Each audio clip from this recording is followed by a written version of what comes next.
안녕하세요. 여러분의 건강지킴이 여의보감의 조진혁입니다. 안녕하세요. 정유현입니다. 자연이 주는 건강한 먹거리는 저마다의 효능을 가지고 있습니다. 수면유도 신경물질이 많은 대추는 천연 수면제로 불린다고 하는데요. 실제로 대추는 감초와 함께 한방에서 많이 쓰이는 약재이기도 하고요. 또 이 불면증에 대추와 대추씨를 함께 우려낸 물을 처방했다는 기록이 있다고 합니다. 네, 맞습니다. 어떤 성분이 있는지 제가 좀 알아보니까 대추에는 갈락토스 그리고 슈크로스라는 성분이 있는데 이게 멜라토닌의 그 분비를 활성화시켜주기 때문에 심신 안정에 도움을 주고 어떤 숙면 유도에도 도움을 준다고 하죠. 그렇군요. 네, 이 현대인들의 대표적인 질환이라고 한다면 불면증을 빼놓을 수가 없을 것 같은데요. 자연이 내어주는 이 건강한 먹거리로 여러분의 수면 건강 꼭 지켜보시기 바랍니다. 네, 자 꿀잠 같은 정보를 가득 안고서 저희 여의보감 1시간 출발해 보겠습니다. 오늘 1시간 동안 도움 말씀 주실 원장님들 먼저 화면으로 소개해드리겠습니다.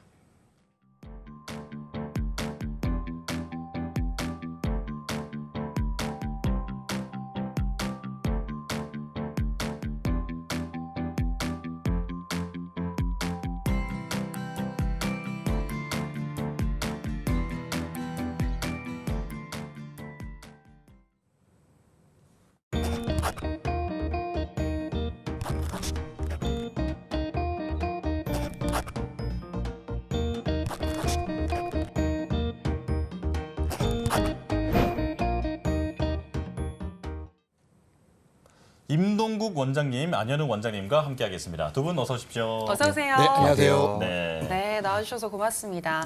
저희가 오프닝에 이 수면에 대한 이야기를 좀 나눠봤는데요. 사실 저 같은 경우에도 수면 장애가 있거든요. 그래요? 네, 밤에 좀 잠을 잘 못 자는 편인데 그래서 저는 두 원장님들께 여쭤보고 싶습니다. 두 분 같은 경우에는 잠이 잘 안 오실 때 어떻게 좀 본인만의 꿀팁이 있는지 궁금한데요. 먼저 임 원장님 말씀해 주실까요? 네, 저는 뭐 잠이 거의 이렇게 안 오는 경우는 많이 없거든요. 오, 네. 지금까지 잠 때문에 걱정해 본 적은 별로 없고요. 다행이네요. 네, 저는 뭐 심지어 커피를 마셔도 네. 잠은 잘 잡니다. 좋은 심지어 것 같아요. 제가 군대에 있을 때도 틈만 나면 자니까 정말 군대 체질이라고 말뚝박을하고 할 정도로 잠을 네. 잘 잤는데요. 그래도 이제 가끔 가다가 잠이 이렇게 안 올 때가 있잖아요. 네. 네. 그럴 때 가장 좋은 방법은 책을 보는 겁니다. 아. 네, 책을 보면은 그렇게 잠이 잘 오더라고요. 이게 어떻게 한의사가 되신지 모르겠어요.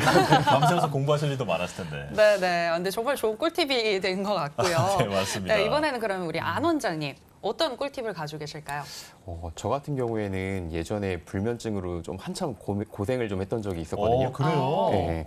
그게 대학교 1학년 때였는데 처음 집을 떠나서 이제 혼자 살면서 네. 이제 조금 마음이 많이 불안했던 것 같아요. 네. 그래서 누워도 잠도 오지 않고 자주 깨기도 하고 심할 때는 가위도 눌리더라고요. 네. 그래서 그때 저는 불면증 치료를 조금 받은 적이 있었습니다.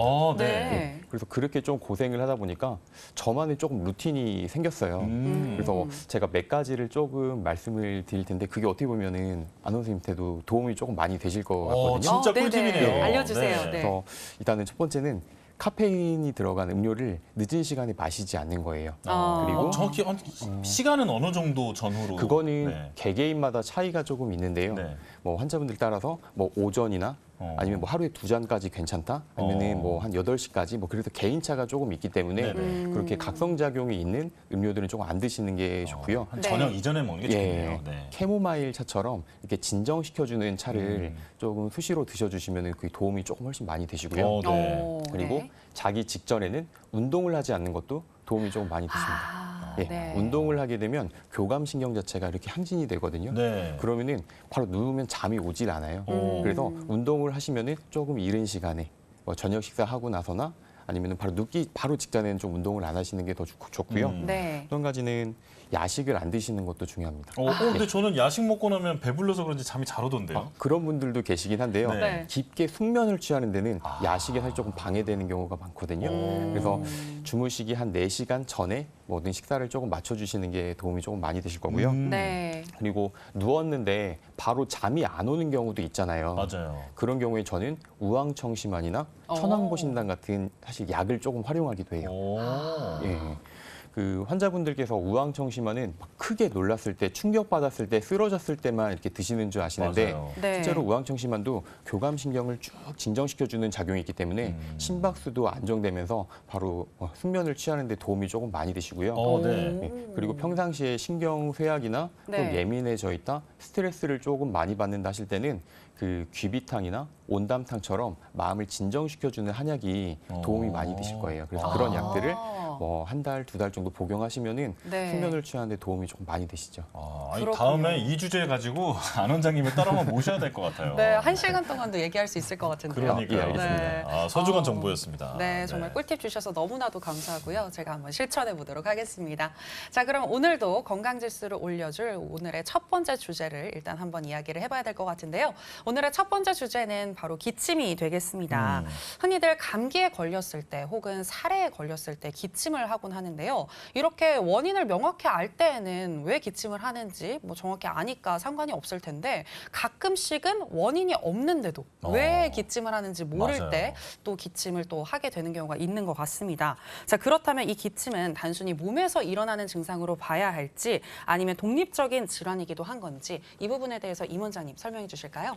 네, 정유현 MC 같은 경우도 네. 갑자기 기침하는 경우가 있죠. 뜬금없이. 네, 가끔씩요. 네, 그러니까 원래 기침이라고 하는 것은 기본적으로 꼭 병으로만 의해서 발생되는 것이 아니거든요. 그러니까 원래 기침은 우리 몸에 그 폐가 있고 그 폐 속에 기관과 기관지 분지가 있는데 거기에 뭐 그 점액이라든지 기타 물질이 있을 때 그런 것들을 바깥쪽으로 그 빨리 빼내기 위해서 갑자기 그 분사성으로 숨을 내뱉는 네. 그 방어 기전입니다. 그러니까 일종의 우리 몸을 보호하려고 하는 생리적 현상인 거죠. 네. 그런데 이런 그 기침 같은 경우가 보통 이제 일반적으로는 이제 내 몸을 지키기 위한 그 하나의 방어 기준으로 발생을 하는데 네. 예를 들어서 우리가 이제 가래 같은 것들이 그 폐에 많이 끼어 있다고 했을 때 이 가래를 빨리 내 몸 밖으로 배출하지 못하면 어떻게 될 것 같아요?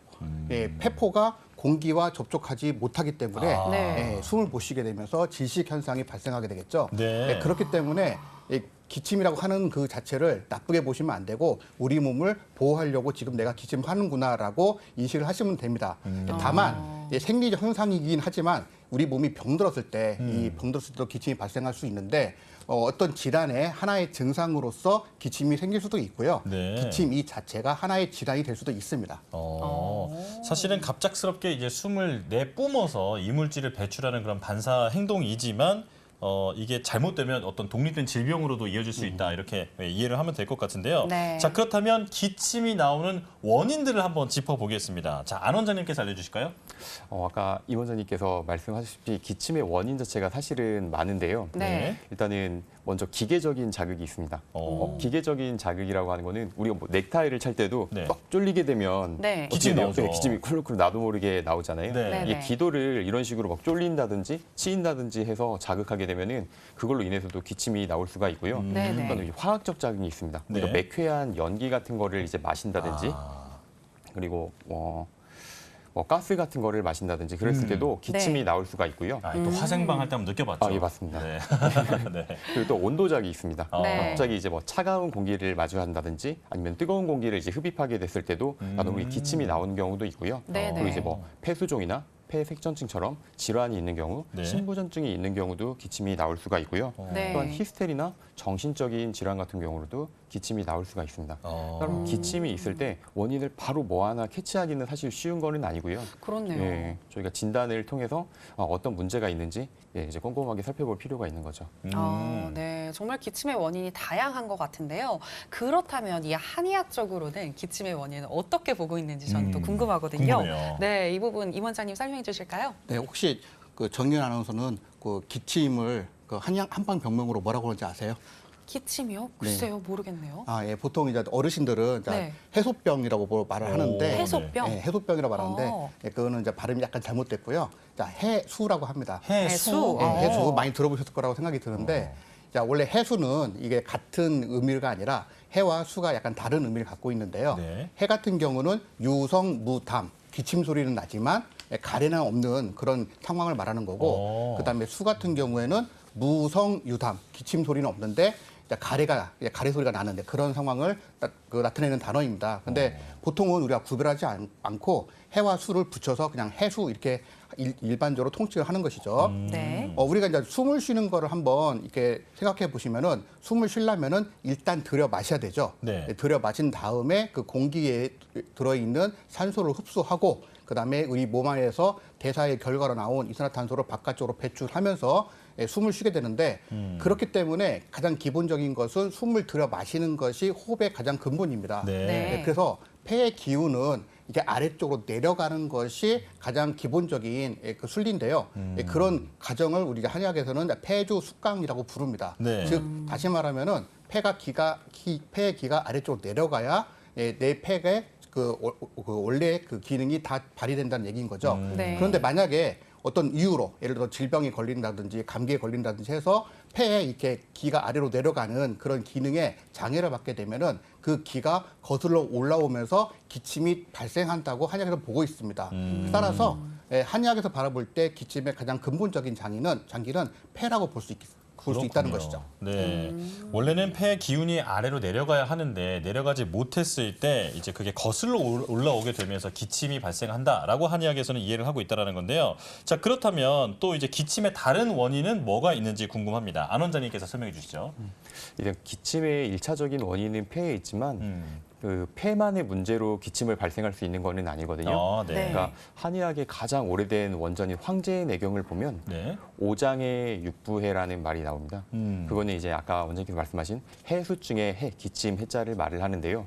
오장 육부의 문제가 다 폐에 영향을 미쳐서 기침을 할 수 있는 것을 의미합니다. 네. 그리고 예를 들면 뭐 심해나 소장애, 뭐 신해, 뭐 이런 식으로 그 오장의 기운이 그 폐에 영향을 미칠 수 있는 것을 말을 하는데요. 네. 이것은 그 한의학의 이론인 음양 오행 원리와 그 그게 있습니다. 네. 그래서 그 화는 그 금을 극하는 역할을 해주는데 화극금이 잘 안 됐을 때는 심장 쪽의 문제로 기침을 발생할 수가 있는 거고요. 네. 예를 들면은 신부전증을 들 수 있습니다. 신부전 같은 경우도 우리가 숨이 찬다든지 네. 기침이 난다든지 그런 증상이 생길 수가 있고요. 위수 같은 경우도 위장의 문제로 인해서 기침을 할 수가 있는데요. 네. 이를테면 위장은 우리가 소화를 잘 시켜서 음식물을 아래로 내려주는 역할을 해줘야 되는데 위장의 기운 자체가 안 좋게 되면은 그 위산 같은 것도 위로 올라가면서 이게 이제 기관을 자극할 수가 있습니다. 네. 후두부에 염증을 좀 발생시킨다든지 이게 기관까지도 영향을 미칠 수가 있는데요. 네. 이런 경우로 이제 기침이 날 수 있는 것을 우리가 위수, 위해라고 이제 표현을 합니다. 그 동의보감에 보면은 위수 같은 경우에는 기침을 심하게 하면서 토를 한다고 하는데 실제로도 우리가 기침을 정말 심하게 하는 환자분들 보면은 실제로 막 이게 침도 나오고 구역질하는 구역질도 네. 나오고 네. 그런 경우도 있거든요. 그래서 이게 이제 우리가 오장의 육부해라고 이제 부르는 게 바로 이런 것을 말하는 거고요. 또한 노폐물을 담음이라고 하는데요. 이런 담음을 배출하기 위해서도 기침을 하기도 합니다. 네. 그러니까 이를테면 콧물이나 가래 같이 이제 비정상적인 이제 그런 물질들을 우리가 담음이라고 표현을 하는데요. 이런 노폐물이 담이 있을 때도 이렇게 기침을 할 수가 있습니다. 네, 그렇군요. 그러니까 오장육부의 질병이 이 폐에 영향을 줄 때, 그리고 몸속에 노폐물이 발생을 해서 이것이 또 폐에 영향을 줄 때 기침이 발생을 한다. 이렇게 기억을 하시면 될 것 같은데요. 그런데 우리가 감기에 걸려서도 기침을 하지만 평소에 마른 기침을 할 때도 있잖아요. 맞아요. 네, 그리고 이 마른 기침을 정말 달고 사시는 분들도 있는데, 자, 그렇다면 감기로 인한 기침과 이 마른 기침을 좀 분류해서 비교해서 봐야 하는 건지 궁금한데요. 임 원장님 이에 대해서 설명해 주실까요? 네, 보통 이제 기침을 이제 크게 두 가지로 나눌 수가 있는데요. 네. 이제 급성 기침과 만성 기침을 나눌 수가 있습니다. 방금 말씀하신 것처럼 감기에 걸리면은 이제 기침을 하게 되잖아요. 그런 것도 이제 급성 이제 기침이라고 볼 수가 있는데 보통 우리가 급성 상기도 감염이라고 하듯이 네. 일단은 감염이 된 상태에서 폐에 이제 문제가 생겨서 발생되는 기침을 말하는 거죠. 감염이기 때문에 뭐 기침만 나타나는 건 아니고요. 열이 난다든지 아니면 오한이 든다든지 두통이 난다든지 아무튼 그런 여러 가지 그 전신 증상을 수반하게 됩니다. 자, 그런데 보통 이런 그 감기로 인해서 발생된 기침 같은 경우에는 기침 자체가 감기로 인해서 발생됐기 때문에 감기만 치료하게 되면은 기침은 자연적으로 없어지게 됩니다. 그래서 뭐 양방 치료든 한방 치료든지 간에 뭐 잘 치료하게 감기를 잘 치료하게 되면은 뭐 기침 같은 경우에는 뭐 빠르면 수일 내, 뭐 길어야 한 2주 정도에서 치료가 되는 것이죠. 네. 네. 자, 그런데 이런 상부도 감염이 나은 다음에, 즉 흔히 말해서 감기가 나은 다음에 뭐 전신 증상, 그러니까 아까 말씀드렸던 오한이라든지 발열이라든지 두통이라든지 이런 증상들이 사라졌는데도 불구하고 기침이 남아있는 경우가 있거든요. 예, 이러한 기침이 3주 이상 지속되는 경우를 우리가 이제 만성 기침이라고 부르게 되는 거죠. 네. 예, 만성 기침 같은 경우는 특히 최근에 이제 코로나 같은 것들이 한 몇 년 동안 우리나라에 이렇게 유행을 했잖아요. 뭐 전세적인 상황이기도 하고, 그리고 코로나가 이제 조금 이제 마무리되다 보니까 최근에 감기 환자가 또 그렇게 많다고 그러잖아요. 맞아요. 네. 예, 그래서 뭐 약국에 가서 해열제라든지 그 진통제 같은 것이 뭐 동이 나서 없다 할 정도로 그 정도로 감기가 많이 유행하게 되는데, 그 결과로서, 즉 코로나나 감기 결과로서 이런 만성 기침을 앓고 있는 경우가 굉장히 많습니다. 예, 그래서 짧게는 한 1, 2주 정도 계속 기침을 해서 한원에 내원하시는 경우도 있고요. 제가 뭐 긴 경우에는 뭐 2, 3개월 정도 계속 기침을 하게 돼서 내원한 경우도 있습니다. 뭐 네. 가벼운 경우에는 한방에서 그 만들어져 있는 보험약이 있거든요. 네. 보험약을 써서 치료하면은 뭐 한 일주일 이내로 치료되는 경우도 있지만, 아까 말씀드린 것처럼 한 2, 3개월 정도 이상 되신 경우에는 그런 이제 보험약으로는 치료가 안 되고요. 예, 거기에 맞게 한약을 투여해서 치료하게 되면은 좋은 결과를 얻을 수 있는 경우가 많습니다. 그렇군요. 네. 자, 기침의 종류, 그러니까 감기로 인한 급성 기침, 그리고 감기가 나았는데도 계속 기침이 나오는 만성 기침에 대해서 설명을 해주셨습니다. 자, 그렇다면 조금 전에 기침이 이물질을 배출하는 어떤 방어 행동이라고 말씀하셨는데, 비슷한 게 또 재채기가 있잖아요. 네네. 네, 기침과 재채기 모두 공기를 바깥으로 강하게 내뿜는 건데, 이게 기침은 콜록콜록이라고 하고 재채기는 애취라고 우리가 네. 표현을 하죠. 네. 자, 어떤 의성어부터 다른데 이 두 가지를 좀 더 구분해서 설명을 해주셨으면 좋겠습니다. 자, 임 원장님 이어서 말씀해 주실까요? 네, 뭐 재채기와 기침은 흔히 우리가 많이 할 수 있는 증상 중에 하나인데요. 사실은 이거는 간단하게 구별할 수가 있는데, 네. 예, 발생 부위 자체가 다릅니다. 오, 예, 그래요? 방금 말씀드린 것처럼 기침 같은 경우는 폐 속에 있는 이물질들을 바깥쪽으로 배출하기 위한 예, 우리 일종의 이제 방어적 행동이라고 했잖아요. 네. 네. 예, 근데 이제 재채기 같은 경우는 주로 어느 때 재채기를 하시죠? 코에 뭐 간지러웠을 때 하지 맞아요. 않나요? 뭐 들어갔을 때? 네, 코에 뭐 이물질이 들어간다든지 아니면 코를 깃털 같은 걸로 이렇게 간질간질하게 되면은 재채기를 하게 되죠. 네. 예, 그럴 때는 이 코 속에 들어가 있는 그 이물질을 배출하기 위해서 재채기를 하는 거기 때문에 일단 그 작용하는 부위가 코냐 폐냐 이 차이가 있다고 보시면 될 것 같습니다. 아, 네. 예, 특히 이제 지금 환절기가 되면서 꽃가루 같은 게 많이 날리고 그러는데, 그러한 것들이 이제 코로 들어가는 경우에는 기침보다는 재채기를 하는 경우가 많게 되는 거죠. 그래서 알레르기 질환, 특히 이제 알레르기, 비염 같은 경우가 있을 때 재채기를 하는 경우가 많습니다. 그래서 기본적으로 발생 부위가 다르다 이렇게 생각하시면 되겠습니다. 네. 네. 자, 다시 이제 만성 기침 얘기로 돌아가 볼 텐데요. 만성 기침을 흔히 말하는 그 감기 후유증으로 볼 수 있는 건지 좀 궁금한데, 만성 기침의 한의학적 원인 그리고 치료법에 대해서 임 원장님 좀 이어서 말씀해 주시죠. 네, 아까 말씀드린 것처럼 기본적으로 기침은 폐의 문제로 보시면 될 것 같아요. 네. 그래서 네. 일단은 가장 첫 번째 원인은 폐 자체에 문제가 있어서 발생되는 경우입니다. 근데 폐라고 하는 장기는 한의학에서 봤을 때는 약간 마른 장기예요. 그러니까 네. 축축하게 젖어 있는 장기가 아니라 약간 말라 있는 장기라고 보시면 되는데, 우리가 숨을 쉬면서 이 숨을 통해서도 이 수분이 바깥으로 나오게 되거든요. 네. 그래서 한의학에도 역시 항상 이렇게 그 진액이 가득 찬 게 아니라 진액이 살짝 모자란 장기로 봅니다. 그래서 이 폐라고 하는 장기는 특이하게 병에 걸리면은 마르는 형태로 이렇게 병이 진행된 경우가 많아요. 그거를 이제 폐조라고 하는데, 그렇게 되면은 폐에 문제가 생겼기 때문에 기침을 하게 되지만 폐가 말라서 생기는 기침이기 때문에 기본적으로 뭐 가래 같은 거라든지 그런 어떤 우리가 흔히 그렁그렁한 소리가 난다든지 그런 것들이 매우 적고 마른 기침을 하게 됩니다. 네. 이럴 때는 이제 폐를 윤택하게 만든다고 해서 윤폐화 시킨다고 하는데, 그런 윤폐시키는 한약재를 써서 치료를 하고요. 네. 그리고 침과 뜸 같은 거를 보조적으로 사용하기도 합니다. 그리고 이제 정반대로 그 가래 같은 게 많이 생기면서 발생되는 기침이 있죠. 네. 그래서 막 가래를 뱉어야 시원하고, 가래가 조금 끼면은 바로 막 기침이 막 마구 나서 잘 수가 없는 경우 막 그런 경우도 많은데, 그런 경우는 우리 몸에 있는 비위가 약해서 발생되는 거거든요. 네. 그래서 비위 같은 것들을 치료해 주시면 됩니다. 그때는. 네. 그러니까 이 만성 기침은 정말 이 폐와 좀 때려야 뗄 수 없는 그런 관계이지 않을까라는 생각이 드는데요. 자, 그리고 이게 스트레스, 화병, 또 신장과도 관계가 있다라고 알고 있습니다. 이 부분에 대해서 짧게 좀 설명 부탁드릴게요. 네, 그러니까 한의학에서 특이한 게 뭐냐면은 스트레스를 받아도 그 기침을 한다고 보거든요. 네. 일종의 화병 같은 거라든지 스트레스가 있을 때 생기는 기침인데 어떤 원리냐면은 우리가 이제 쉽게 말하면 스트레스가 생기면은 심장이나 간에 화가 생긴다고 봐요. 네. 심장에 화가 생기는 것과 간에 화가 생기는 거는 약간 다른데 이 화가 생기면은 우리가 불을 붙이면은 불은 위로 이렇게 타오르죠. 타오르면서 폐를 공격하게 됩니다. 아. 그래서 폐가 원래 건강할지라도 이런 불들이 올라와서 폐를 공격하게 되면은 폐가 2차적으로 문제가 생기게 되는 것이죠.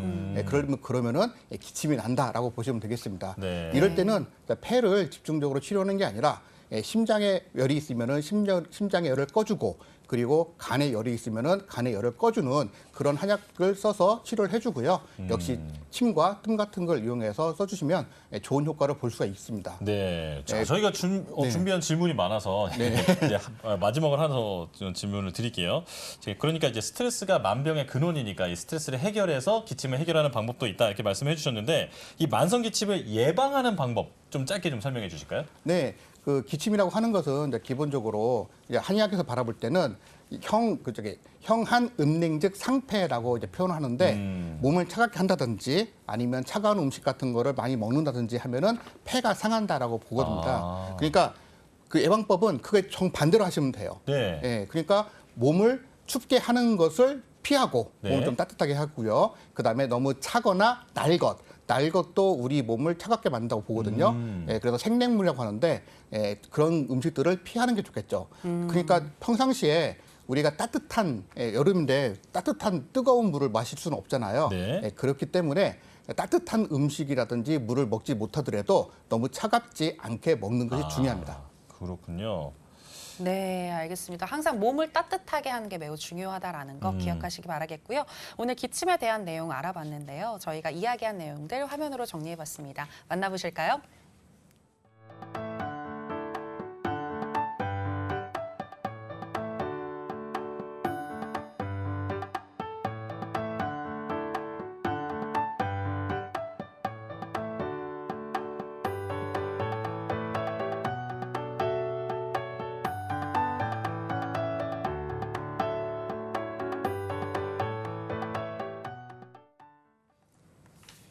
자, 생방송으로 보내드리는 여의보감 지금 8시 22분을 지나고 있는데요. 자, 이번에는 두 번째 주제, 목과 어깨 통증에 대해서 얘기를 나눠보겠습니다. 사실 예전에는 이제 노인이나 좀 나이가 좀 들어가면서 어깨나 목의 통증을 호소하시는 분들이 많은데 이제는 젊은 사람들 그 환자가 많이 늘고 있다고 하는데요. 안윤호 원장님, 정말 그런가요? 예전에는 그 장년이나 노년층들이 이제 퇴행성 질환 때문에 목이나 어깨 통증을 많이 호소하셨는데요. 네. 최근에는 이제 젊은 층들이 이제 많이 늘고 있습니다. 네. 그러니까 학생들이나 직장인분들이 이제 예를 들 수가 있는데요. 학생들 같은 경우에는 아침부터 저녁 때까지 우리가 이제 고개를 숙이고 이렇게 막 공부를 또 하잖아요. 그렇죠. 그리고 직장인분들도 PC를 이제 많이 사용하시면서 네. 목이나 어깨 통증을 호소하시는 경우도 좀 많이 있으시고요. 그리고 또 하나는 스마트폰의 보급이 늘어나는 게 정말 가장 큰 이유가 하루 종일 수그리고 있거든요. 네, 맞습니다. 네. 그래서 우리가 지하철이나 버스 타보시면 아시겠지만 다들 자세가 어때요? 다 이렇게 그냥 핸드폰만 보고 계시잖아요. 맞아요. 네네. 근데 이것도 장시간 동안 이렇게 경직된 자세로 팔을 들고 목을 숙이고 이렇게 계신단 말이죠. 그러다 보면은 목이랑 어깨 자체가 근육이 많이 긴장되면서 여기에 통증이 자꾸 생길 수밖에 없으신 거고요. 또 하나는 운동 부족을 들 수가 있습니다. 오, 네. 그러니까 이제 근력 운동도 해주고 그리고 유산소 운동, 스트레칭도 이제 수시로 해주셔야 되는데 네. 운동을 안 하시다 보니까 혈액순환 자체가 많이 저하되시는 경우가 많거든요. 그럼 근육의 혈액순환이 잘 안 되면서 근육이 더 많이 딱딱하게 이렇게 뭉치는 경우도 조금 많이 있고요. 네. 그리고 또 하나는 우리가 이제 아무래도 경쟁이 심한 사회다 보니까 스트레스도 원인이 될 수 있습니다. 아, 네. 그리고 젊은 층들이 또 일 때문에도 스트레스를 또 많이 받으시잖아요. 맞아요. 네네. 스트레스를 받게 되면 우리 부신에서는 코티졸이라는 호르몬 자체가 이제 나오게 됩니다. 그러게 되면 그게 혈관 자체를 수축을 시키거든요. 그러면은 안 그래도 운동도 안 해서 이제 혈액순환도 안 되는데 그 호르몬 때문에도 혈관 자체가 수축이 되니까 어떻게 아. 근육이 더 많이 뭉칠 수밖에 없는 악순환이네요. 거죠. 예, 네. 그렇게 네. 되시죠. 그리고 또 하나는 저희가 고개를 많이 앞으로 숙이고 있다 보면서 어깨가 많이 말려서 그 일자목이랑 거북목, 라운드 숄더 때문에 목이랑 어깨의 통증이 지속적으로 생기는 경우가 또 많이 있으시고요. 네. 그러다 보니까 이 척추뼈랑 디스크에 이제 압박도 많이 받게 돼서 젊은 층에서 그렇게 지금 목 디스크 환자분들이 더 늘고 있고요. 또한 네. 이 목뿐만 아니라 목이랑 어깨가 같이 이렇게 연결되어 있다 보니까 어깨 쪽에도 통증이 많이 나타나세요. 그래서 예전에는 우리가 50견이라는 증상이 네. 나이 든 층에 많이 생긴다고 생각을 했는데 네. 지금 뭐 40견, 30견이라고 해서 젊은 층에도 오. 이렇게 많이 생기고 있습니다. 아, 그렇군요. 네. 아니 제가 목과 어깨가 아픈 이유를 지금 막 다 얘기를 해주시는 것 같아가지고 들으면서 굉장히 공감이 됐는데 이 잘못된 자세나 또 운동 부족, 스트레스, 일자목, 거북목 여러 가지들이 영향을 좀 끼치지 않나라는 생각이 듭니다. 그리고 지금 말씀 중에 뭐 스마트폰 이야기를 좀 해주셨잖아요. 이 스마트폰 때문에 잘못된 자세를 유발을 해서 이것 때문에 또 거북목이나 일자목이 된다라는 말이 있던데 왜 이런 자세가 이렇게 목의 변형까지 일으키는 건지 이거 궁금한데요. 우리가 이제 고개를 이렇게 들고 있을 때는 목에 걸리는 부하 자체가 5kg 정도라고 하면 네. 고개를 60도 정도로 이렇게 앞으로 숙이고 있을 때 목에 걸리는 부하가 한 27kg 정도로 늘어난다고 하는 연구 결과가 있습니다. 네네네. 근데 우리가 이제 장시간 고개를 이렇게 앞으로 많이 숙이고 있다 보면은 이 부하 자체가 지속적으로 눌리면서 머리의 무게 자체가 분산이 되지 않고 척추뼈랑 이런 이제 디스크 자체를 압박을 더 많이 하게 되거든요. 네. 그러면서 퇴행성 질환이 더 많이 빨리 생기게 됩니다. 그러니까 뼈가 퇴행성 변화를 많이 겪고 디스크 질환도 많이 생기고요. 그래서 목 디스크, 척추관 협착증 같은 게 더 많이 늘어나게 됩니다. 네. 그래서 신경이 많이 이제 눌리다 보니까 목뿐만 아니라 이제 어깨나 팔 쪽에도 이제 증상이 조금 더 많이 오시고 계시거든요. 그래서 이거를 사실 예방하는 게 사실 중요한데요. 우리가 스마트폰도 많이 쓰시고 PC도 좀 많이 쓰시잖아요. 우선 이걸 눈높이로 맞추시는 게 가장 중요합니다. 그래서 우리가 폰 쓰실 때는 이렇게 아래로 보고 쓰시는 게 아니라 네. 좀 위로 들어서 이렇게 들고 보시는 것도 좀 도움이 많이 되시고요. 모니터의 눈높이 자체도 아무래도 이제 아래쪽보다도 위쪽으로 좀 볼 수 있게 모니터의 눈높이를 맞추시는 게 그게 가장 중요한 방법이고요. 또 하나는 우리가 PC를 좀 많이 쓸 때는 스트레칭을 수시로 해주시는 것도 도움이 많이 됩니다. 그래서 고개를 많이 움직이시고 승모근 자체도 많이 이완시켜 주시는 게 네. 목 어깨 통증을 예방하는데 아주 많이 도움이 많이 되실 것 같습니다. 그렇군요. 네. 한마디로 자세에서 이제 신경 써야 할 부분은 웅크리는 자세를 최대한 피해야 한다. 네, 수평으로 항상 맞춰주시는 그렇죠. 게 시선의 높이를 이렇게 네. 눈높이를 높이시는 게 중요하다 이렇게 말씀해 주셨고요. 자, 그리고 우리가 목 질환을 보면 일자목이라는 얘기도 많이 하고 거북목이라는 얘기도 많이 하잖아요. 네. 이 두 가지가 뭐 같은데 이름만 다른 건지 어떤 차이가 있는 건지 궁금한데 이건 임 원장님께서 알려주실까요? 네, 그 일자목과 뭐 거북목은 우리가 이제 그 일반 평상시에도 많이 쓰는 용어인데요. 둘의 차이점은 그냥 정도 차이라고 보시면 될 것 같아요. 네. 방금 그 저기 안 원장님이 잘 말씀해주신 것처럼 우리가 이제 뭐 핸드폰 볼 때 목을 빼고 있다든지 아니면 이제 지금도 이제 이렇게 약간 원고로 보려고 이렇게 목을 숙이고 있잖아요. 네. 네, 이런 식으로 약간 고개를 약간 내밀고 숙이고 있는 상태가 이렇게 지속되게 되면은 척추의 윗부분 같은 데가 이제 스트레스를 받게 되고 그리고 이제 목의 뒷부분이 이제 뒤에 있는 근육과 인대들이 이제 이완되게 되는데 그렇게 되면서 이 척추가 일자로 이렇게 쫙 펴지게 됩니다. 예, 그런 상태를 우리가 이제 일자목이라고 부르는 거고요. 네. 그러니까 그 상태에서 더 이제 이게 더 악화되게 되면은 머리가 어깨보다 또 이게 앞으로 더 튀어나온 형태가 돼버립니다. 아예 변형이 돼버리는 예, 거군요. 그러면 네. 이제 이것이 마치 거북이가 고개를 이제 내놓고 있는 상태가 비슷하다고 해서 이제 거북목 이렇게 부르는 거죠. 네. 예, 그런데 이제 이 거북목 상태가 되면은 아까 말씀하신 것처럼 여러 가지 이제 만성적인 질환이 발생할 수가 있는데 왜냐하면은 이게 등이 원래 이렇게 커브가 이렇게 약간 구부정하잖아요. 네. 그런데 거북목 상태가 되면은 그게 더 이제 구부정해지고 그러면은 가슴에 있는 근육들은 이제 위축이 되면서 네네. 이 어깨 근육들이 안쪽으로 이렇게 말리게 되죠. 네. 예, 그래서 어깨가 둥글하게 보이는 둥근 어깨, 즉 라운드 숄더라고 하는 증상이 나타나게 됩니다. 네. 근데 이제 이 라운드 숄더가 되게 되면은 이런 상태에 지속하게 된다면은 목 앞쪽 같은 데는 이완되어 있고 네. 목 뒤쪽은 이제 수축되어 있겠죠. 네. 힘을 그리고, 주니까요. 예, 그리고 네. 반대로 가슴 근육들은 수축되어 있고 등 근육은 이완되어 있죠. 네. 예, 그러면은 목 앞쪽 등은 이완되어 있고 목 뒤쪽 가슴은 수축되어 있는 이렇게 교차 형태로 수축과 이완이 발생하게 되는데 그런 것들을 이제 그 상지 교차 증후이라고 부릅니다. 네. 상지 교차 증후까지 가게 되면은 목이 이제 퇴행성 변화가 발생해서 뭐 퇴행성 질환이라든지 협착증 같은 거죠. 아니면은 디스크 같은 것이 발생할 수가 있고요. 네. 그리고 어깨 같은 데가 이제 말리다 보니까 앞쪽에서 어깨 충돌 증후군 같은 것도 생길 수가 있고 또 오십견 같은 것도 생길 수가 있습니다. 아, 네. 그렇군요. 그러니까 결국 정리를 해보자면 일자목이든 거북목이든 둘 다 좋지 않지만 일자목에서 조금 더 변형이 된 것이 바로 거북목이다라고 기억을 하시면 될 것 같습니다. 맞아요. 자, 그런데 이 일자목과 거북목을 가지신 분들은 보통 이 목의 통증을 많이들 호소를 하시는데요. 저 같은 경우에는 뭐 일자목도 있습니다만 제가 어깨가 너무 아파가지고 병원에 갔더니 저한테 목 디스크라고 하시더라고요. 어. 이게 목 디스크와 또 이 어깨와 연관이 있는 건지 이 부분도 궁금한데 안 원장님 설명해 주실까요? 그러니까 이제 환자분들께서 이제 처음에 팔이나 이제 어깨가 아플 때는 이쪽을 위주로 이제 치료를 먼저 받으시거든요. 맞아요. 네. 뭐 물리 치료를 받으시거나 뭐 마사지를 받으신다거나 이제 뭐 주무른다거나 이제 이렇게 하시는데 그 목의 뼈와 뼈 사이에는 이제 디스크라는 게 있습니다. 네. 그래서 이 디스크가 이제 붓거나 탈출되거나 이제 삐져나오게 되면은 신경을 눌러서 신경을 압박하게 되고 뭐 이제 염증도 생길 수가 있고요. 그로 인해서 목의 통증이 발생할 수도 있지만 사실 어떤 신경을 누르느냐에 따라서 뭐 어깨나 뭐 팔이나 뭐 손까지도 우리가 뭐 통증이 나타나신다든지 감각이 떨어지신다든지 뭐 저리신다든지 뭐 다양한 게 이렇게 통증이 나타나실 수가 있거든요. 네. 그래서 따라서 이럴 때는 뭐 어깨만 치료하시거나 뭐 팔을 치료하시는 게 아니라 사실은 근본적으로 이제 목을 치료하셔야 되는 거고요. 아. 예. 네. 그래서 이제 저희가 이렇게 목 디스크가 있을 때는 목 쪽으로 저희가 침 치료나 뭐 뜸 치료 그리고 이제 도침 치료 같은 경우도 하고 있고요. 네. 약침이나 추나 치료 같은 경우도 하고 있는데 침이나 뜸 치료 같은 경우에는 이제 경근이나 경혈을 이제 순환을 도와주는 역할을 하게 되고요. 도침 치료 같은 경우에는 이제 유착된 이 관절이나 인대를 뜯어서 순환을 더 원활하게 해주는 역할을 하고요. 네. 약침 치료 같은 경우에는 저희가 뭐 염증을 꺼주는 뭐 이제 소염 약침이나 회복을 도와주는 이제 뭐 사양이랄지 아니면 이제 산삼이랄지 그 뭐냐면 염증을 꺼주는 복약침 같은 경우도 쓰고요. 네. 그리고 목에 일자목이 있다거나 경추가 아탈구라고 해서 목에 커브가 이렇게 틀어져 있는 경우도 있으세요. 그런 경우에는 저희가 추나 치료로 커브를 다시 이제 맞춰주는 치료도 이렇게 하고 있고요. 네. 한약 치료도 좀 도움이 좀 많이 되시는데요.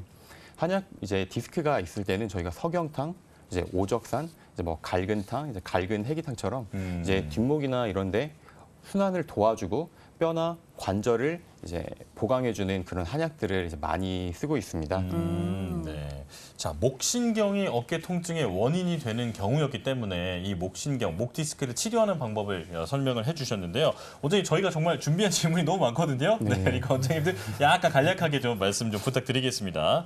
자, 이제 어깨 질환으로 넘어갈 텐데 어깨 질환의 가장 대표적인 것 바로 50견이잖아요. 네. 그런데 아까 전에 원장님께서도 40견, 30견이라는 말이 나올 정도로 젊은 사람들한테도 많이 유발을 한다고 하는데 자, 이 50견이라는 게 정확히 어떤 질환인지 안 원장님 설명해 주시죠. 일단 환자분들께서 이제 어깨 통증이 있을 때 50견 아니야라고 이제 해서 오시는 경우가 많으신데요.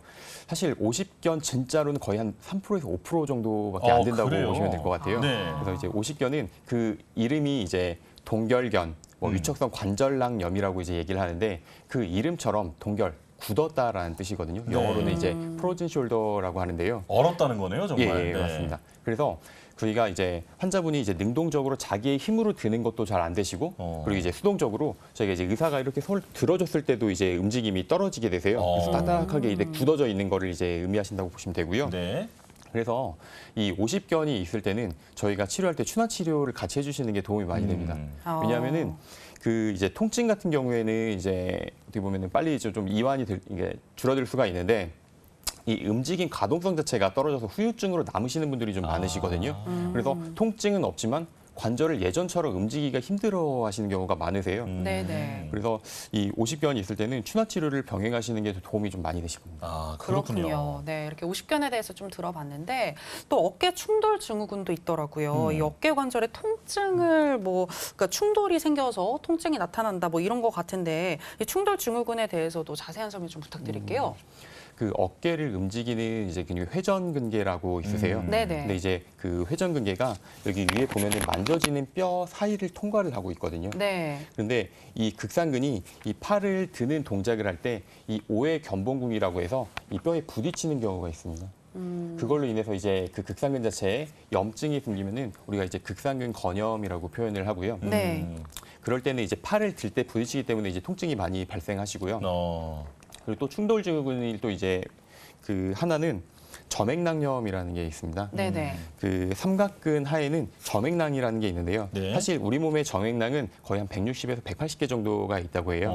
그래서 이제 뼈랑 근육이나 인대나 건 사이에 위치해서 그것들이 이제 충돌을 막아주고 이제 부드럽게 해주는 역할들을 이제 수행을 하는데 반복적으로 과사용하게 되면 이 점액낭 쪽에 이제 염증이 생기게 됩니다. 네. 그러게 되면은 이제 통증이 생기고 눌렀을 때도 아프시고 붓기도 하시고 이제 욱신거리기도 하시고요. 이제 붉게 이제 발적이 생기기도 하시고요. 이제 그런 것들을 이제 저희가 점액낭이라고 하는데 그렇게 점액낭에 염증이 있을 때는 금은화나 영교나 황련 같이 염증을 꺼주는 한약들이 있으세요. 네네. 이제 이거를 약침으로 해서 그 부위에 주입을 하게 되면은 통증이 이제 빠른 시간 안에 이제 완화되는 거를 볼 수가 있습니다. 네. 또한 저희가 어깨 충돌 증후군을 있을 때 테스트하는 방법이 있는데 테스트요? 이게 예, 네. 리어 충돌 검사라고 하는데요. 일단은 아픈 쪽 어깨를 들고 엄지손가락을 이렇게 아래로 내린 다음에 네. 의사가 이제 어깨를 짚고 나서 이제 손목을 위로 쭉 90도 위로 들었을 때 통증이 발생했을 때는 아, 충돌 증후군이 있구나 하는 걸 알 수가 있습니다. 그렇군요. 다행히 저희는 없는 것 같습니다. 그러니까 이거 뭔가 약간 로마 황제가 네네. 검투사 보면서 이렇게 하는 것 같은데. 네. 그리고 저는 아까 전에 어깨 충돌 증후군 이름 들었을 때 지나다니는 사람 어깨 부딪히고 다니는 사람 얘기하는 줄 알았는데 재미없군요. 네, 그건 아니에요. 네, 자기 네. 견봉과 힘줄이 부딪혔을 때 어깨 충돌 증후군이다 이렇게 말한다는 점을 기억을 해주셨으면 좋겠고요. 네. 자 그리고 또 어깨 근육하면 이제 일반인들도 많이 알고 있는 게 바로 회전근개라는 건데 이 회전근이 파열이 되는 것과 50견은 어떤 차이가 있는 건지 이건 임원장님께서 알려주시죠. 네, 그 회전근개 파열과 오십견은 어깨의 통증을 일으키는 이제 아주 흔한 질병 중에 하나인데요. 네, 두 개의 차이점은 일단은 공통점을 본다고 하면은 어깨가 올라가는 게 제한을 받는다는 거고요. 네. 네, 이 두 개를 구분한다고 본다면은 일단 회전근개 파열은 아까 이제 안 원장님 말씀하신 것처럼 이제 우리 어깨를 회전시키고 안정화시키는 4개 근육이 있는데 그 근육들이 뭐 일부분이라든지 아니면은 좀 많이 파열된 거를 말하는데 네. 파열되다 보니까 스스로 이제 못 올리는 거죠. 힘이 없는 거군요. 예, 근육이 네. 이제 파열되면 못 올리겠죠.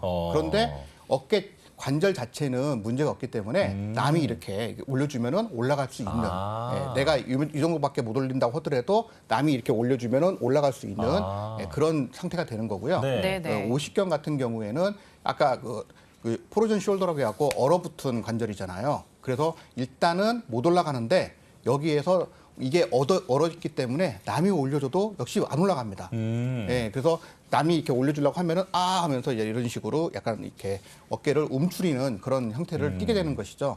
그런데 이제 이 회전근개 파열 같은 것들이 있는 상태에서 이런 염증과 그 파열이 계속 반복되게 된다고 보면은 네. 어깨에 있는 이 관절낭에도 이제 문제가 생겨서 오십견으로 이렇게 진화될 수도 있습니다. 그렇기 때문에 예를 들어서 뭐 부분 파열이라든지 같은 그런 경우에는 우리 한의원에서 충분히 침과 뜸 뭐 그런 한약 같은 걸 통해서 치료할 수 있으니까 치료하시면 되고요. 만약에 이제 완전히 파열된 완전 파열 같은 경우에는 그런 경우로 좀 힘들고 그 약간 수술이 필요할 수도 있습니다. 네. 네. 정리하자면 회전근개는 근육이 다친 거니까 내가 스스로 들지 못하는 건데 이제 네. 50견은 어깨가 굳은 거라서 남이 들어줘도 잘 안 들린다 이렇게 정리를 하면 될 것 같습니다. 자 그리고 우리가 목이나 어깨 통증이 오면 사실 어떤 찜질 같은 거 많이 하잖아요. 이게 네. 정말 도움이 되는 건지 안 원장님 이거 좀 간략하게 말씀 좀 해주시죠. 예, 도움이 되고요. 어. 그래서 우리가 붓고 열나고 욱신거리실 때는 냉찜질을 하시는 게 도움이 많이 됩니다. 우리가 운동을 한 냉찜질을. 직후에도 냉찜질을 해서 네. 이 염증을 꺼주는 게 도움이 많이 되시고요. 네. 그리고 아픈 지가 조금 오래 되셨다, 네네. 순환이 잘 안 된다, 뭉쳐있다 하실 때는 따뜻하게 찜질을 해서 혈액순환을 도와주시는 게 도움이 많이 되십니다. 그렇군요. 네, 언제 온찜질 그리고 언제 냉찜질 하는 게 좋은지에 대해서 지금 얘기를 해주셨는데요. 참고하시기 바라겠고요. 저희가 화면을 통해서 목과 어깨 통증에 대해서 다시 한번 정리해봤습니다. 만나보실까요?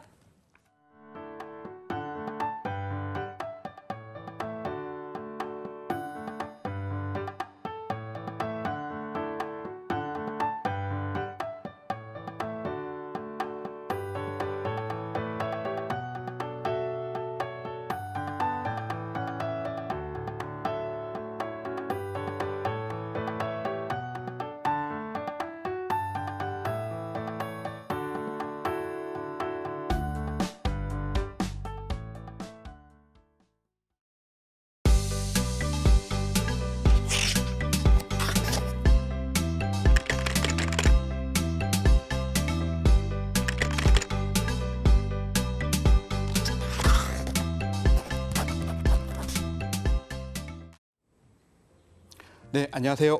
한의학 박사 임동국입니다. 자, 우리가 일상생활하게 되면은 다른 사람들과 대화를 안 할 수가 없겠죠. 만약에 학교를 가게 된다라고 한다면은 선생님 아니면 친구들과 대화를 하게 되고요. 우리가 출근하게 된다라고 한다면은 직장 상사, 동료 그리고 선후배와 대화를 할 수 있겠죠.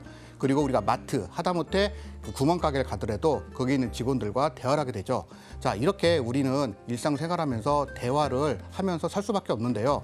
만약에 구취가 심하다고 하면은 이런 대화하는 생활에 문제가 발생하게 되고 그렇게 된다고 한다면은 이 우리가 대인관계뿐만 아니라 어떤 심리적 우울감까지 생기는 아주 심각한 문제가 생길 수가 있겠죠. 그래서 오늘은 이 대인관계에 어떤 문제를 일으킬 수 있는 질환인 구취에 대해서 알아보도록 하겠습니다. 먼저 구취란 구강 및 인접 기관에서 유래하는 냄새를 말하는데 이제 이게 보통 타인들이 알아차기가 쉽죠. 그런데 자신에게도 불쾌감을 줄 수 있는 악취를 말합니다. 근데 이 구강뿐만 아니라 그 인접 기관이기 때문에 이게 입에서만 나는 게 아니라 코에서도 날 수가 있습니다. 그래서 우리가 숨 쉴 때만 구취가 나는 게 아니라 말을 할 때만 구취가 나는 게 아니라 입을 다물고 숨을 쉴 때도 구취가 날 수 있습니다. 그래서 뭐 우리가 꼭 대인 관계를 말을 안 하더라도 괜찮겠냐 그게 아니라 그러니까 숨을 쉬면서 구취가 나기 때문에 이 구취라고 하는 질병은 좀 치료를 하시는 게 좋습니다.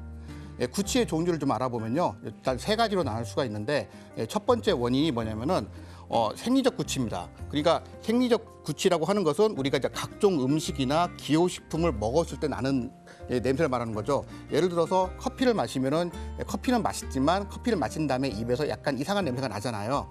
그런 거라든지 아니면 생강이라든지 아니면은 마늘이라든지 그런 약간 향신료 같은 것들을 먹었을 때도 그런 냄새가 나고요. 그리고 대표적으로 담배를 피게 돼도 기호식품 중에서 담배를 피게 돼도 구취가 나게 되죠. 또한 생리 중에서도 구취가 나는 경우가 있습니다. 이거는 그 몸에 문제가 있어서 발생하는 것이 아니라 생리라고 하는 자연적인 현상에 의해서 나는 구취인 거죠. 그런데 이런 원인이 없는데도 불구하고 구취가 나는 경우가 있는데 자 이런 경우는 대부분 침이 감소돼서 발생되는 구취라고 보시면 될 것 같습니다. 뭐 침이 감소되는 것은 여러 가지 원인일 수가 있는데요. 침이라고 하는 것 자체가 입안을 청소해주기도 하고 세균의 증식을 막아주는 항균 작용도 있게 되는데 만약에 침 자체가 부족하게 되면은 이 입안에 있는 음식물 찌꺼기 같은 것들을 이렇게 청소해주는 그런 능력도 좀 떨어지게 되고 그리고 항균 작용이 약해지게 되면서 입안에 세균이 번식하게 됩니다. 그런 세균 번식으로 인해서 구취가 난다라고 보시면 되겠습니다. 근데 이러한 구취 같은 경우에는 어떤 문제가 있어서 생기는 것이 아니기 때문에 이거는 굳이 치료하지 않으셔도 예를 들어서 침이 감소됐다고 한다면은 우리가 수분 같은 거를 충분히 흡수해주는 정도만 하더라도 이런 구취는 없앨 수가 있습니다. 자, 그 다음 보실 구취가 병리적 구취인데요. 병리적 구취 같은 경우는 구강 내 원인으로 인해서 발생되는 경우와 구강 외 원인으로 발생되는 경우로 나눌 수가 있습니다. 구강 내 원인이라고 하는 것은 쉽게 말해서 입 속에 문제가 있어서 생기는 구취인데요. 뭐 다 아시는 풍치라고 하는 치주 질환이라든지 구강암, 그다음에 치아 우식증, 이건 충치를 말하죠. 이럴 경우에 입에서 냄새가 날 수가 있는 거죠. 그리고 부천물 같은 걸 꼈을 때, 그럴 때 예를 들어서 틀니라든지 아니면은 교정기 같은 걸 꼈을 때 그런데 음식물 찌꺼기 같은 것이 껴서 발생되는 경우가 있죠. 자, 그리고 구강의 원인으로는 부비동 질환, 그러니까 축농증 같은 것들이 있더라도 구취가 날 수가 있고요. 그다음에 편도염, 편도결석, 특히 이 편도결석은 이게 우리가 이제 헉 하다 보면은 같이 뭐 돌 같은 게 나오는 경우가 있는데 그런 것들이 냄새가 굉장히 심하게 나는 경우가 있습니다. 아니면은 헬리코박터 파이올리균 같은 것들이 있는 경우 그리고 기타 전신 질환 같은 경우가 있을 때 이런 병리적 원인으로 인해서 구취가 나는 경우가 있는데요. 이거는 어떤 질병이 있어서 그 질병의 결과로 구취가 발생한 거기 때문에 이 병리적 원인인 이 질병을 치료해 주면은 이 구취는 자연스럽게 없어집니다. 그래서 만약에 이런 질환들이 있다고 한다면은 그 질환을 치료하는 것이 가장 근본적인 해결책이 된다고 보시면 되겠습니다. 자, 마지막으로 살펴볼 것이 주관적 구취인데 주관적 구취라고 하는 것은 가상 구취라고도 하고 구취 공포증이라고도 하는데 이건 뭐냐면은 남이 냄새를 맡았을 때는 냄새가 안 나는데 스스로 냄새가 난다고 느끼는 거죠. 그러니까 대인관계도 막 위축이 되고 그러면 심하면 우울증까지 오기 때문에 굉장히 좀 심각한 상태까지 갈 수가 있는데요. 이거는 뭐 당연한 이게 심리적 원인이 됩니다. 그래서 심리적 원인을 치료해 줌으로써 구취가 나지 않지만 본인이 구취가 난다고 하는 생각을 없애주면 되는 것이죠. 그런데 이러한 보통 우리가 이러한 원인들을 잡고 있지만은 실질적으로 한의원에 내원하시는 환자분들 같은 경우는 구취가 이러한 원인과 상관없이 나는 경우가 있거든요. 그래서 한의학에서는 이런 거에 상관없이 어떤 다른 문제로 인해서 발생되는 그런 구취를 치료하는데 한의학에서는 이 구취의 원인을 어떻게 보고 있냐면은 자, 첫 번째는 구취는 유혈 때문이라고 동의보감에 써 있습니다. 즉 다시 말하면은 우리가 겨울과 여름을 생각했을 때 여름에는 약간 냄새들이 많이 나죠. 냄새 음식물이 잘 상하기도 하고 여러 가지 그 어떤 미생물들이 잘 자라기 때문에 거기에서 발생되는 어떤 여러 가지 냄새가 많이 나잖아요. 마찬가지로 위에 열이 있게 되면은 그런 위열 때문에 그 생긴 냄새가 있고 그런 냄새가 식도를 타고 이 바깥으로 나온다고 보는 겁니다. 그래서 이럴 때는 이 위열을 꺼주는 것이 집중적인 치료 방법이 되게 됩니다. 그 다음에 두 번째가 뭐냐면은 허와 울열이 가슴 속에 쌓이면 구취가 발생한다고 했는데 자, 아까 제가 구취라고 하는 것이 입으로만 나오는 것이 아니라 콧구멍으로 나올 수도 있다고 말씀을 드렸었죠. 그래서 가슴 속에 이런 화가 쌓이게 되면은 이런 것들이 기도를 따라서 나오게 됩니다. 자, 그러면 치료를 어떻게 해야 되냐면은 아까 말씀드린 것처럼 위열이든지 그 가슴에 열이 있는 거든지 그런 것들을 잘 진단을 해서 한약을 써서 그런 원인을 제거하고요. 그 다음에 침이라든지 약침이라든지 필요하면 추나 치료 등을 이용해서 같이 치료해주면은 좋은 효과를 볼 수 있습니다. 비록 이게 생명에 위험한 질환이라든지 아니면은 통증 때문에 뭐 일상생활이 불가능한 질환은 아니지만 이걸 놔두면은 대인관계 문제가 생기기 때문에 주저하지 마시고 치료하시기 바라겠습니다. 이상 임동욱 원장이었습니다.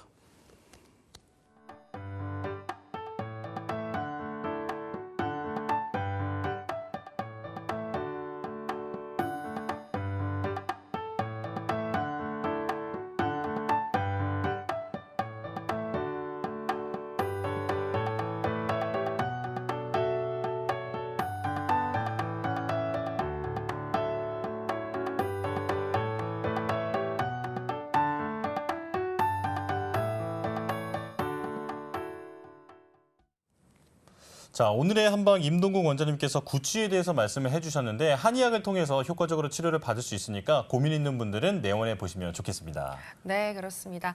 여의보건 저희가 준비한 내용은 여기까지입니다. 저희는 내일 이 시간 또 알찬 건강 정보 가지고 다시 돌아오도록 하겠습니다. 네, 함께해 주신 여러분 고맙습니다.